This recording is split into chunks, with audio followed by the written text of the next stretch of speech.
Everyone, कैसे हैं आप सब लोग। आई होप अच्छे होंगे। Welcome to study with Sumita.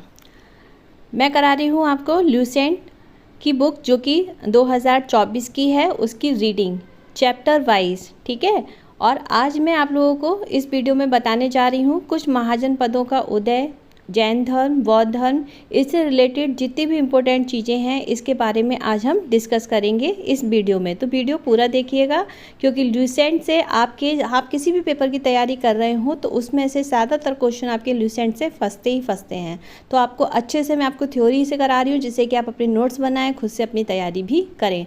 और सबसे लास्ट में जब हमारे टॉपिक ख़त्म हो जाएंगे तब मैं आपको इसके MCQ क्वेश्चंस की PDF भी सेंड करूँगी टेलीग्राम चैनल पे, और यहाँ पर भी वीडियो लेकर आऊँगी। तो बस आप मेरा सहयोग दीजिएगा। चलिए स्टार्ट करते हैं। सबसे पहला आज का हमारा है महाजनपदों का उदय। बुद्ध के जन्म के पूर्व 6ठी ईसा पूर्व में भारत वर्ष जो था कितने जनपदों से था? 16। ठीक है। और में बटा हुआ था। इसकी जानकारी हमें बौद्ध धर्म के अंगोत्तर निकाय से मिलती है। तो ये क्वेश्चन ज़्यादातर पूछा भी जाता है कि बुद्ध जन्म के पहले जो था भारतवर्ष जो था कितने जनपदों में बटा था। ये क्वेश्चन कई बार पेपरों में आया भी है। और ये भी पूछा गया है कि बौद्ध ग्रंथ की जानकारी हमें कहाँ से मिली थी, तो ये अंगोत्तर निकाय से मिली थी। ठीक है। अब यहाँ पर कुछ महाजनपद, उनकी राजधानी और उनके क्षेत्र के आधुनिक नाम लिखे हैं। तो इनमें से जो इम्पोर्टेंट है मैं आपको वही बता रही हूँ। ठीक है। जो पेपर में ज़्यादातर पूछा जाता है, जैसे कि मगध है।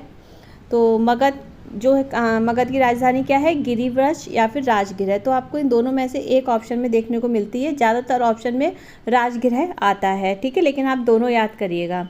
और ये किस क्षेत्र में है? ये पटना, गया यानी कि बिहार में स्थित है। दूसरा, काशी के बारे में भी पूछा जा चुका है। तो काशी की राजधानी वाराणसी है और ये वाराणसी के आसपास उत्तर प्रदेश में स्थित है। बत्स भी पूछा गया है। इसकी राजधानी कौशाम्बी है जो कि इलाहाबाद के उत्तर प्रदेश में है। ठीक है। और बज्जी के बारे में पूछा है। इसकी राजधानी वैशाली, विदह या मिथिला, इन तीनों में से एक आपको ऑप्शन में देखने को मिल सकता है। और इसका क्षेत्र क्या है? वैशाली, मुजफ्फरपुर एवं दरभंगा के आसपास का क्षेत्र है। ठीक है। इसके बाद में ज़्यादातर पूछा है अवंती के बारे में। अवंती उज्जैन इसकी राजधानी है, और महिष्मती मालवा, ठीक है, इसका क्षेत्र है और ये मध्य प्रदेश में स्थित है। और फिर पूछा जा गया है ज़्यादातर पंचाल। पंचाल की राजधानी अगस्त्य है या फिर काम्पीपल्य है। ठीक है। और ये बरेली, बदायूं और फर्रुखाबाद के क्षेत्र में स्थित है और जो कि उत्तर प्रदेश में है। ठीक है। नेक्स्ट बात करते हैं कुरु। कुरु भी कई बार पेपर में पूछा गया है। तो कुरु की राजधानी जो है इंद्रप्रस्थ है और ये दिल्ली, मेरठ एवं हरियाणा इसका क्षेत्र है। ठीक है। मत्स्य इसकी राजधानी विराटनगर है और ये आपके जयपुर, अजमेर, भरतपुर में स्थित यानी कि क्षेत्र में है। और ये कहाँ पर है? ये आपके राजस्थान में है। ठीक है।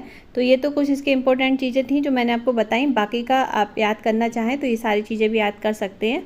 और इसका PDF अगर आपको चाहिए तो आप मेरे टेलीग्राम चैनल को ज्वाइन कर लें। अच्छा, अब हम बात करते हैं जैन धर्म की। ठीक है। तो जैन धर्म के संस्थापक किसे माना जाता है? जो प्रथम तीर्थकर थे वह ऋषभदेव थे। ठीक है। ये क्वेश्चन बहुत इंपॉर्टेंट है, कई बार पेपर में आया है। जैन धर्म के 23वें तीर्थकर कौन से थे? तो वह पार्श्वनाथ जी थे, जो काशी के इक्ष्वाकु, ठीक है, इक्ष्वाकु वंशीय राजा अश्वसेन के पुत्र थे। ठीक है। कौन? पार्श्वनाथ जी। इन्होंने 30 वर्ष की अवस्था में ही संन्यास जीवन को स्वीकारा था। इनके द्वारा ही दी गई शिक्षा थी कौन कौन सी? एक तो हिंसा को ना करना, सदा सत्य बोलना, चोरी ना करना और संपत्ति ना रखना। ठीक है। देखिए, आज मैं आपको 3 टॉपिक जो है कवर करा रही हूँ, तो वीडियो थोड़ा सा बड़ा हो सकता है, लेकिन आपको मैं पूरी ऐसी जानकारी, बिल्कुल सटीक जानकारी दे रही हूँ जो आप बहुत अच्छे से आपकी तैयारी हो सकती है। अगर आप रियल में तैयारी कर रहे हैं तो वीडियो पूरा देखिएगा, वरना कोई बात नहीं है, जैसी आपकी इच्छा। ठीक है। चलिए, महावीर स्वामी जो थे, महावीर स्वामी जैन धर्म के 24वें एवं अंतिम तीर्थकर हुए थे। तो ये क्वेश्चन भी कई बार पेपर में आया है, इनके आप अपने से नोट्स बनाते चलिएगा। महावीर का जन्म जो है 540 ईसा पूर्व, ये भी क्वेश्चन आया है कि महावीर का जन्म किस ईसा में हुआ था? तो ईसा पूर्व हुआ था 540 ईसा पूर्व में हुआ था। कहाँ हुआ था? कुंडग्राम में हुआ था। और कुंडग्राम कहाँ पर स्थित है? वह आपके वैशाली में है। ठीक है। इनके पिता का नाम क्या था? इनके पिता का नाम सिद्धार्थ और ज्ञातक कुल के सरदार थे। जो इनके पिता जो थे, सिद्धार्थ नाम था इनका, और ये किस कुल के सरदार थे? ज्ञातक कुल के सरदार थे। और माता त्रिशला जो भी लिच्छवी राजा जो है लिच्छवी राजा चेटक की बहन थी। ठीक है। महावीर की पत्नी का नाम क्या था? तो महावीर की पत्नी का नाम यशोदा था और उनके पुत्री का नाम जो था अनोजा और प्रियदर्शनी था। यानी कि इनकी 2 पुत्रियां थीं जिसका नाम अनोजा और प्रियदर्शनी था। महावीर के बचपन का नाम वर्धमान था। इन्होंने 30 वर्ष की उम्र में माता पिता की मृत्यु के बाद अपने बड़े भाई नंदीवर्धन से अनुमति लेकर संन्यास जीवन को स्वीकारा था। 12 वर्ष की कठिन तपस्या के बाद महावीर को जो है आपके जैविक के समीप ऋजुपालिका नदी के तट पर साल वृक्ष के नीचे तपस्या करते हुए संपूर्ण ज्ञान का बोध हुआ था। तो यहाँ पे ये पूछा जा सकता है आपसे कि जो है महावीर को किस नदी के तट पर, तो ऋजुपालिका नदी के तट पर, या फिर आपसे वृक्ष का नाम पूछा जाए कि किस वृक्ष के नीचे तपस्या करते हुए संपूर्ण ज्ञान का बोध हुआ था, तो वह साल वृक्ष के नीचे हुआ था। ठीक है। इसी समय में महावीर जो थे जिन यानी कि विजेता, अर्हत यानी कि पूज्य और निग्रंथ यानी कि बंधनहीन कहलाए। ठीक है। महावीर ने अपना उद्देश्य जो है प्राकृत यानी कि अर्धमागधी भाषा जो होती है उसको प्राकृत भाषा भी कहते हैं। ठीक है। प्राकृत भाषा में दिया था। जो उन्होंने अपना पहला उद्देश्य दिया था वो प्राकृत भाषा में दिया था। ये क्वेश्चन भी पूछा गया है। तो ज़्यादातर अर्धमागधी तो कम ही आता है, प्राकृत ही ऑप्शन में आपको मिलेगा। महावीर के अनुयायियों को मूलतः निग्रंथ कहा जाता था। महावीर के प्रथम अनुयायी उनके दामाद जामिल बने थे। यानी कि सबसे पहले जो उनके शिष्य जो बने थे वह कौन थे? उनके ही दामाद जामिल बने थे। ठीक है। प्रथम जैन भिक्षुणी नरेश दधिवाहन की पुत्री चंपा थी और महावीर ने अपने शिष्यों को 11 गणधरों में विभाजित किया था। ठीक है। आर्य सुधर्मा अकेला ऐसा गंधर्व था जो महावीर की मृत्यु के बाद भी जीवित रहा और जो जैन धर्म का प्रथम थेरा यानी कि मुख्य क्या बना? उपदेशक बना था। उसने ही जैन धर्म के बारे में सबसे पहले उपदेश दिए थे। ठीक है। स्वामी महावीर के भिक्षुणी संघ की प्रधान कौन थी? वह चंदना थी। फिर बात करते हैं आगे आपके प्रमुख जैन तीर्थकर और उनके प्रतीक चिन्ह। ठीक है। तो इसमें जो है जैन तीर्थकर के नाम, प्रतीक चिन्ह और जैन तीर्थकर के नाम ये बताए गए हैं। ऋषभदेव, तो अगर बात करें ऋषभदेव जो थे जैन धर्म के प्रथम वो थे तीर्थकर और इनके प्रतीक चिन्ह क्या रहा है? तो इनका प्रतीक चिन्ह जो है सांड है। ठीक है। ये ज़रूर याद कर लेना। ये आपकी ये सारी चीज़ें जो है ना ये बहुत ही इंपॉर्टेंट हैं। इनमें से क्वेश्चंस आपके बहुत बनते हैं।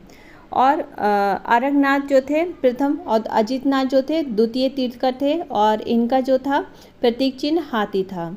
संभव तृतीय थे, इनका घोड़ा था। संप्रसाद सप्तम थे, इनका स्वास्तिक था। शांति 16वें थे और इनका जो था हिरण था प्रतीक चिन्ह। अरनाथ जो थे 18वां थे और इनका प्रतीक चिन्ह मीन था। ठीक है। मीन मतलब मछली। नामी जो थे 21वें तीर्थकर थे और इनका जो था प्रतीक चिन्ह नीलकमल था। अरिष्टनेमी ये 22वें तीर्थकर थे और इनका प्रतीक चिन्ह शंख था। पार्श्व 23वें थे और इनका जो था तीर्थकर जो है प्रतीक चिन्ह सर्प था। और महावीर 24वें थे और इनका प्रतीक चिन्ह सिंह था। ठीक है। तो ये सारे पॉइंट बहुत अच्छे से याद कर लीजिएगा। अब इसमें जो है 2 जैन तीर्थकारों को ऋषभदेव एवं अरिष्टनेमी के नामों का उल्लेख ऋग्वेद में भी मिलता है। अरिष्टनेमी को भगवान कृष्ण का निकट संबंधी भी माना जाता है। ठीक है। फिर है आगे बताया गया है आपका लगभग 300 ईसा पूर्व में मगध में 12 वर्षों का भीषण अकाल पड़ा था, जिसके कारण भद्रबाहु अपने शिष्यों सहित कर्नाटक चले गए थे। किंतु कुछ अनुयायी स्थूलभद्र के साथ मगध में ही रुके हुए थे और भद्रबाहु के वापस लौटने पर मगध के साधुओं से उनका गहरा मतभेद हो गया था। इसके परिणाम स्वरूप जैन मत श्वेतांबर एवं दिगंबर नामक 2 संप्रदायों में बट गया था। ठीक है। तो यहाँ पर क्वेश्चन ये बनता है कि जैन धर्म कितने संप्रदायों में बटा है? 2। तो इनके नाम पूछे जाते हैं। कौन से 2 हैं? एक आपका श्वेतांबर है और दूसरा आपका दिगंबर। ठीक है। ये 2 संप्रदायों में बटा था। तो स्थूलभद्र के जो शिष्य थे वह श्वेतांबर यानी कि श्वेत वस्त्र धारण करने वाले थे। श्वेतांबर वर्ग के लोग कैसे वस्त्र धारण करते थे? श्वेत वस्त्र यानी कि सफ़ेद वस्त्र धारण करने वाले थे। और भद्रबाहु के जो शिष्य थे, अब जो स्थूलभद्र हैं ये श्वेतांबर संप्रदाय के थे और इनके शिष्य जो थे सफ़ेद वस्त्र धारण करते थे। भद्रबाहु इसके जो थे दिगंबर के और इनके वस्त्र जो इनके जो शिष्य थे वे नग्न रहने वाले थे। जो आपने देखा होगा जैन धर्म में बिल्कुल भी वस्त्र जो लोग नहीं पहनते हैं वो दिगंबर संप्रदाय के माने जाते हैं। ठीक है। जिसमें वो बिल्कुल तरीके से नग्न रहते हैं। फिर ये 5 निग्रहों का पालन करते हुए केवल 4 गिरोहों का पालन यथा सत्य और अहिंसा, असत्य, ये सत्य, अहिंसा, अपरिग्रह और ब्रह्मचर्य, ठीक है, ये ब्रह्मचर्य का पालन नहीं करते थे। ये संप्रदाय 6 अनंत, यानी कि यहाँ पे बात हो रही है आपके श्वेत दिगंबर की। तो यहाँ पे ये संप्रदाय 6 अनंत पदार्थों का अस्तित्व प्रकट करता था: आत्मा, जीव, पदार्थ, अंतरिक्ष, आकाश, गति, स्थिरता, अधर्म और समय काल की, ठीक है। लेकिन जो दिगंबर वो था उसमें क्या था, ये समय काल को छोड़कर आपके 5 अनंत पदार्थ का अस्तित्व स्वीकार करते थे: आत्मा, पदार्थ, अंतरिक्ष, गति और स्थिरता। अब दिगंबर में जो था आपके, इसमें महिलाएं तीर्थकर नहीं हो सकती थीं और इसमें महिलाएं भी तीर्थकर हो सकती थीं। दोनों के यहाँ पे जो है अर्थ बताए गए हैं। और ये मानते हैं कि महावीर ने विवाह नहीं किया था। ये जानते हैं कि महावीर ने विवाह किया था और उन्हें संतान भी थी। अब ये लोग जो मानते हैं कि ये 19वें तीर्थकर मलिकनाथ पुरुष थे, और जबकि ये मानते हैं कि मलिकनाथ स्त्री थी, ठीक है। इनका कहना है कि मूल आगम ग्रंथ खो चुका था और ये जैन आगम ग्रंथ को स्वीकार करते थे। दोनों ही अपोजिट थे, ठीक है। तो यहाँ पर ऐसा कुछ ज़रूरी नहीं है, जो मेन है वो आप ये समझिए। जैन संगीतियाँ, प्रथम संगीति जो थी 300 ईसा पूर्व हुई थी और स्थल पाटलिपुत्र था, अध्यक्ष इसके स्थूलभद्र थे। द्वितीय 512 ईसी पूर्व हुई थी और स्थल जो था बल्लभी गुजरात में जो कि है, और इसके अध्यक्ष क्षमा श्रमण थे। ये याद कर लीजिएगा, ठीक है। अब मेन चीज़ क्या है आपके जैन धर्म के त्रिरत्न।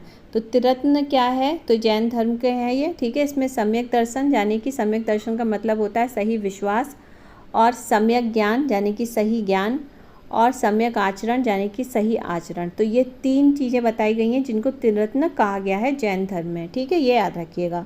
त्रिरत्न के अनुशासन में निम्न 5 महाव्रतों को, ठीक है, उसमें भी पूछा जा सकता है कि जैन धर्म में कितने महाव्रतों का पालन अनिवार्य बताया गया है, तो 5 बताया गया है, ठीक है। या फिर त्रिरत्न के अनुशासन को कितने उसमें महाव्रतों का पालन बताया है, तो 5 बताया है। कौन कौन से हैं? अहिंसा, ये भी पूछ लेते हैं कि इन 5 महाव्रतों में निम्न में से कौन से 5 व्रत हैं, या फिर इनमें से कौन सा महाव्रत नहीं है। तो आपको ये 5 याद भी रखने हैं कि अहिंसा, सत्य वचन, असत्य, अपरिग्रह एवं ब्रह्मचर्य, ये 5 महाव्रतों का पालन जो है जैन धर्म में अनिवार्य बताया है। जैन धर्म में 4 वरों, क्या? शिक्षा, अन्न, चिकित्सा और आभास, ये 4 वर बताए हैं और सिद्धांत ने इसे लोकप्रिय बनाने में मदद भी की है। जैन धर्म में ईश्वर की मान्यता नहीं है, ठीक है। आगे पढ़ते हैं। जैन धर्म में आत्मा की मानता है। जैन धर्म किसको मानता है भाई? आत्मा को मानता है, ईश्वर को नहीं मानता है। जैनियों के अनुसार जीव क्या है? आत्मा न केवल मनुष्यों व पशु पक्षियों में वरन पेड़ पौधों, पत्थरों व जल में भी पाई जाती है। जैन धर्म के अनुसार सृष्टि का निर्माण कैसे हुआ है? सृष्टि का निर्माण जो है जीव तथा अजीव नामक 2 मूल तत्वों से हुआ है। जीव चेतन तत्व है और अजीव अचेतन तत्व है, जड़ तत्व है।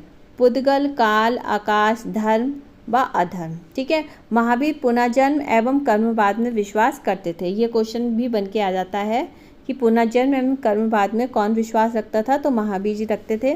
जैन धर्म के सप्तभंगी ज्ञान के अन्य नाम क्या क्या हैं? इस आपका इस्यातवाद और अनेकांतवाद, जो जैन धर्म का मौलिक सिद्धांत है, ठीक है। जैन धर्म में अपने आध्यात्मिक विचारों को सांख्य दर्शन से ग्रहण किया है।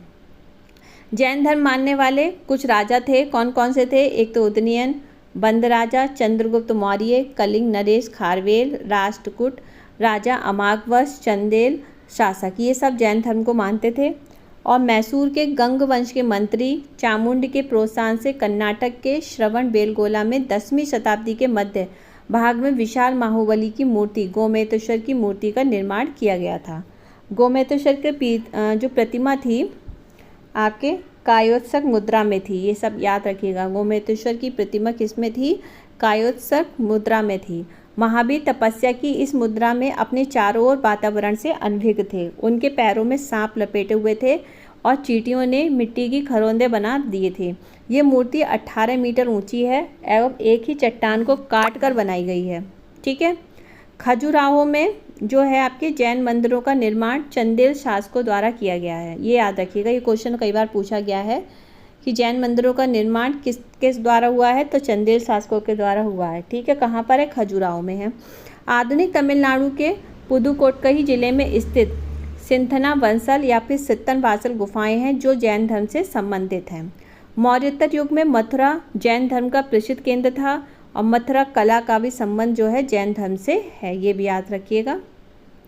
जैन तीर्थकरों की जीवनी जो है भद्रभाहु द्वारा रचित हुई है, उसका नाम क्या है, कल्पसूत्र। ठीक है, कल्पसूत्र क्या है ये याद रखिएगा। तो ये जैन तीर्थकरों की जीवनी है और किसने रची है भाई, कल्पसूत्र, भद्रभाहु ने। ठीक है, 72 वर्ष की आयु में महावीर की मृत्यु, यानी कि मृत्यु का मतलब निर्वाण, आपके 468 ईसा पूर्व में बिहार राज्य के पावापुरी कहाँ पे है, बिहार में, राजगीर में है, हो गई थी। मल्ल राजा शस्तिपाल के राजा प्रसाद में महावीर स्वामी को निर्माण भी प्राप्त हुआ था। ठीक है, तो ये तो था आपका जैन धर्म। जो भी चीज़ें इंपॉर्टेंट थी जैन धर्म की वो सब आपकी इसमें कवर हो गई हैं, बस आप नोट्स बना लीजिएगा और उसको याद कर लीजिएगा। बाकी के क्वेश्चंस तो मैं आपके लिए बता ही दूंगी। फिर आपका बौद्ध धर्म। बौद्ध धर्म के संस्थापक गौतम बुद्ध थे। इन्हें एशिया का ज्योतिपुंज भी कहा जाता है। ये क्वेश्चन बहुत आता है, लाइट ऑफ एशिया किसे कहा जाता है, तो गौतम बुद्ध को कहा जाता है।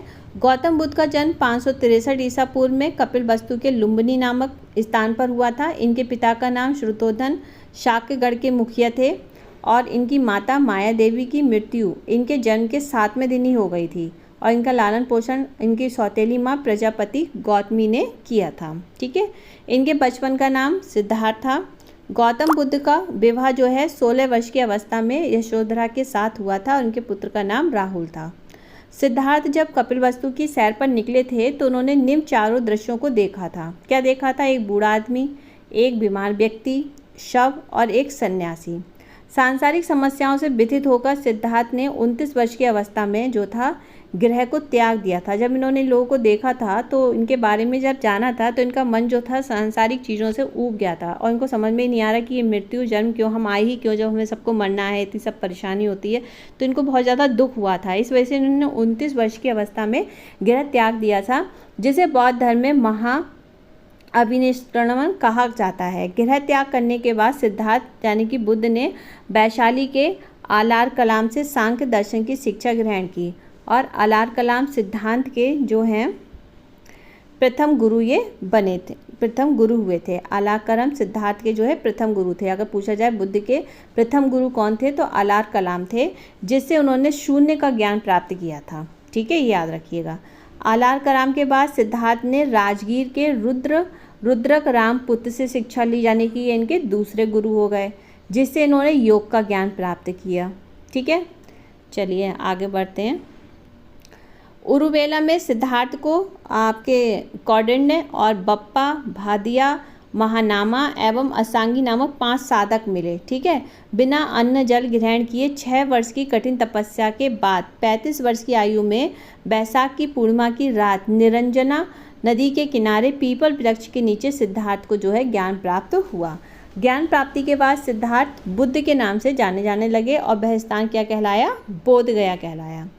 बुद्ध ने अपना प्रथम उपदेश कहाँ दिया था, ये कई बार पूछा गया है। तो ये ऋषि पंतनम में दिया था, जिसे बौद्ध ग्रंथों में धर्म चक्र परिवर्तन कहा गया है। ठीक है, उपदेश दिया था सारनाथ में, जो कि ऋषि पंतनम में है। ठीक है, बुद्ध ने अपने उपदेश जनसाधारण की भाषा पाली में दिया था। उस समय पाली भाषा का यूज होता था, उसी में उन्होंने उपदेश दिया था।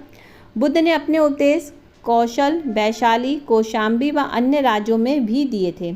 सबसे अधिक उपदेश कौशल देश की राजधानी श्रीवस्ती में इन्होंने दिए थे। ठीक है, इनके प्रमुख अनुयायी कौन थे ये भी पूछा जाएगा। तो अनुयायी आपके बिंबिसार, प्रसेनजित और उदयन थे। ठीक है, बुद्ध की मृत्यु जो थी 80 वर्ष की अवस्था में 483 ईसा पूर्व कुशीनारा देवरिया उत्तर प्रदेश में स्थित है चुंद द्वारा अर्पित भोजन करने के बाद हो गई थी, जिसे बौद्ध धर्म में महापरिनिर्वाण कहा जाता है।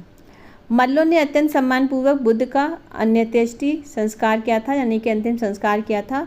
और एक अनुश्रुति के अनुसार मृत्यु के बाद बुद्ध के शरीर के अवशेषों को 8 भागों में बांट दिया गया था। ये याद रखिएगा, यानी कि उनकी जब अनुश्रुति हो रही थी उसके बाद में उनके शरीर को 8 भागों में बांटकर उन पर 8 स्तूपों का निर्माण कराया गया था। ठीक है, बुद्ध के जन्म एवं मृत्यु की तिथि को चीनी परंपरा के कैंटोन अभिलेख के आधार पर निश्चित किया गया है।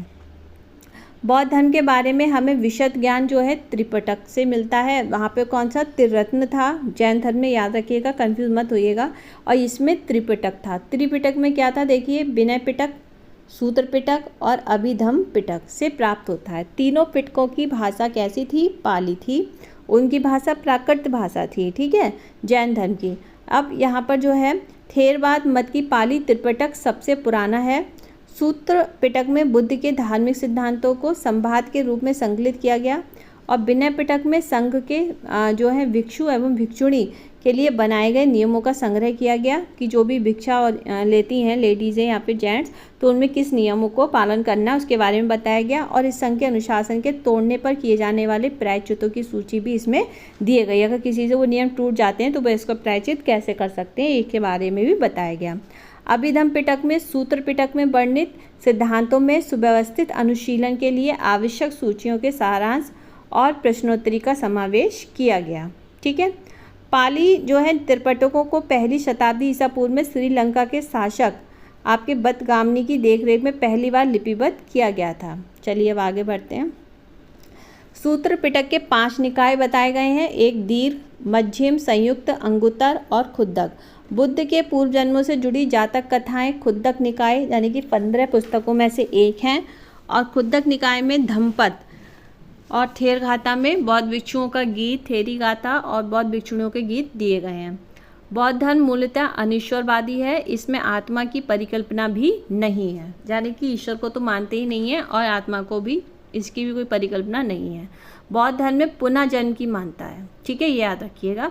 तृष्णा को क्षीण हो जाने की अवस्था में ही को ही बुद्ध ने निवारण कहा है। विश्व दुखों से भरा है का सिद्धांत बुद्ध ने उपनिषद से लिया है। बुद्ध के अनुयायी 2 भागों में विभाजित थे, जैसे कि जैन धर्म के थे दिगंबर, है ना, और श्वेतांबर में, और ऐसे ही इनके भी 2 में थे। कौन कौन थे वो भी मैं बताऊंगी।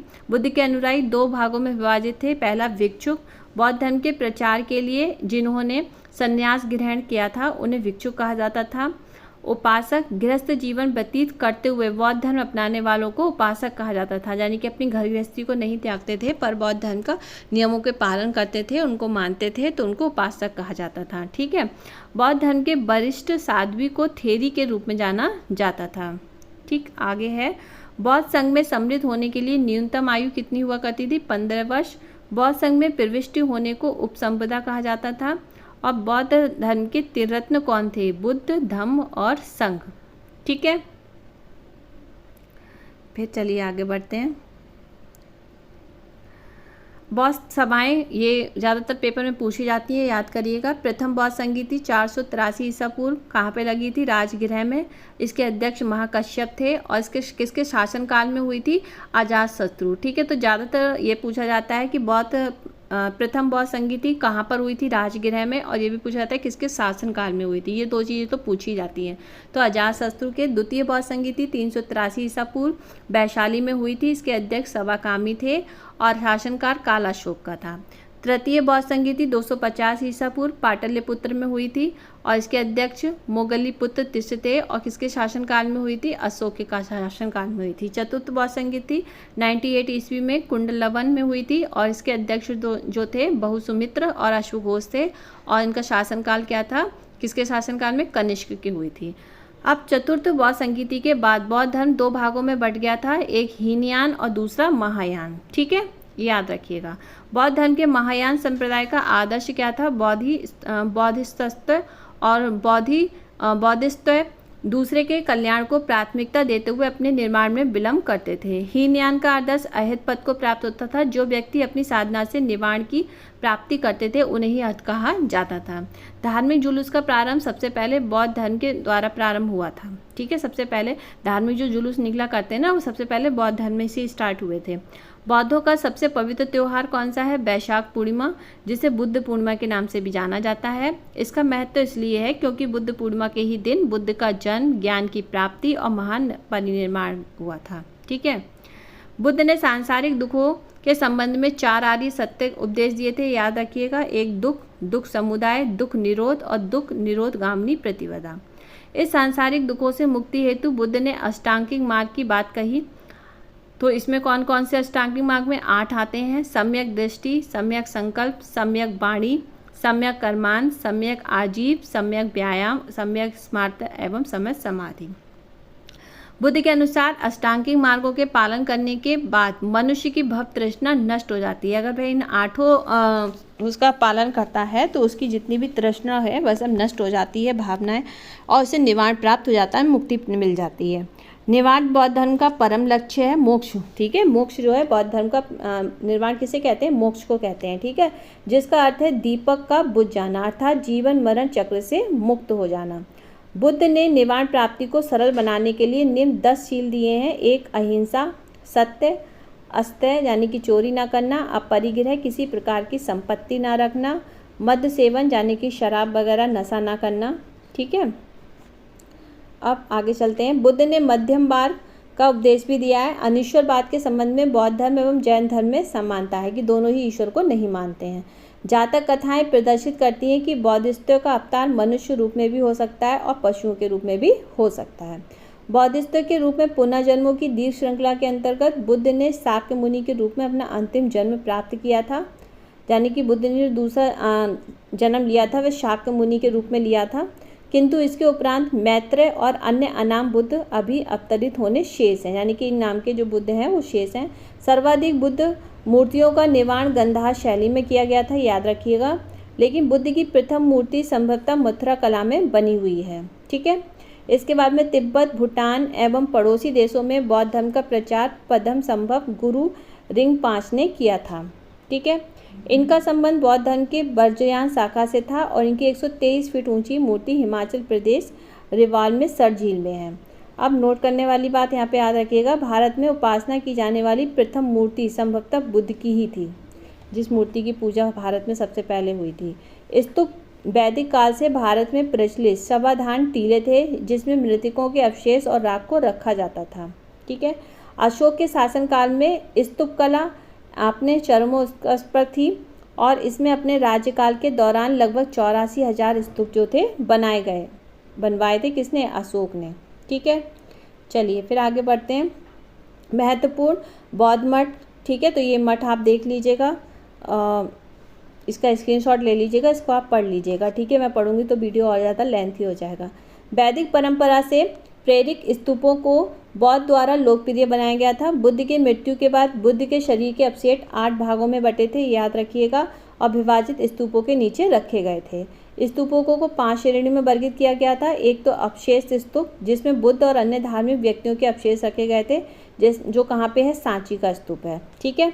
उसके बाद में दूसरा वस्तु स्तूप, इसमें क्या हुआ था, जिसमें बुद्ध या उनके शिष्यों से संबंधित जो थी उनकी वस्तुएं रखी गई थी, जो कि वैशाली का स्तूप है। ये सारी चीज़ें आपकी इंपॉर्टेंट है, इनको याद रखिएगा, ठीक है। फिर स्मारक स्तूप, जो बुद्ध और उनके शिष्यों की जीवन की घटनाओं को याद करने के लिए बनाए गए थे, जैसे कि श्रीलंका के अनुराधापुर का स्तूप, ठीक है, ये वहाँ पर है स्मारक स्तूप। प्रतीकात्मक स्तूप, जो धर्म शास्त्र के विभिन्न पहलुओं के प्रतीक के लिए बनाए गए थे, जो कि कहाँ पे है, लेह स्तूप में, ठीक है। मन्नत स्तूप, जो यात्राओं के उपलक्ष्य में या फिर आध्यात्मिक लाभ पाने के लिए बनाए गए थे, ठीक है। अशोक द्वारा बनाए गए स्तूपों में सबसे प्रसिद्ध मध्य प्रदेश का सांची का स्तूप है, ठीक है। इसके बाद में उत्तर प्रदेश में पिपरहवा का स्तूप सबसे प्राचीनतम स्तूप है, इसको याद रखिएगा। और स्तूप आमतौर पर अवशेषों का निक्षेपघर होता है। बौद्ध परंपरा में स्तूप एवं संकल्प अर्पित या स्मारक संरचना होती है, ठीक है। आज के लिए इतना ही है। अगर वीडियो अच्छा लगा हो तो लाइक ज़रूर करिएगा, कमेंट में बताइएगा कि कैसा लगा, और अगर आपको PDF चाहिए तो आप मेरे टेलीग्राम चैनल को ज्वाइन कर लीजिएगा। चलिए कल फिर मिलते हैं नेक्स्ट वीडियो में, तब तक के लिए बाय बाय, टेक केयर।